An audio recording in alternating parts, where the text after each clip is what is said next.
Тенденција од неколку години наназад со која тонеме финансиски, а тоа се одразува и на програмата. Вака од Младинскиот културен центар ја објаснуваат состојбата во која се наоѓаат, што се одржи и врз 50-тото јубилејно издание на фестивалот Млад отворен театар. Во неговата официјална програма за прв пат нема странски представи, туку само 8 кои доаѓаат од регионот и еден перформанс.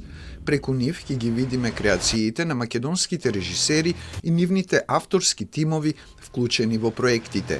Не се работи веќе за тенденција од неколку години уназад, каде што тонеме и финансиски, а тоа е и програмски. Се гледа и програмски. Така да јас само верувам дека секој биде подобро, дека ќе сватиме што е национален интерес на оваа земја, дека ќе сватиме дека културата чини, ако сакаме да имаме.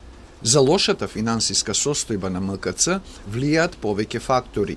Драстично намалениот буџет за програмски активности од страна на град Скопје за време на градоначалничката Арсовска, долговите од 200.000 евра, што се трупале низ годините во установата, а сега се наплаќаат преку извршители, и отсуството на чувство кај надлежните дека МОТ не може да се одржи со буџет доволен да дојде една представа од странство од А категорија.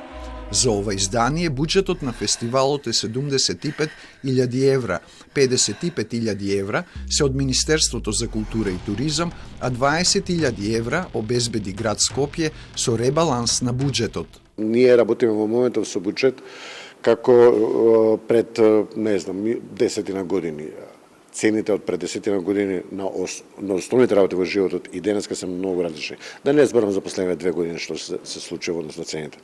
МОД го отвора Југословенско драмско позориште од Белград со представата Лимениот барабан во режија на Васил Христов, а ќе го затвори Мајка Храброст и незините деца во режија на Дејан Пројковски во продукција на театарот Уивидеки Шинхас од Нови Сад.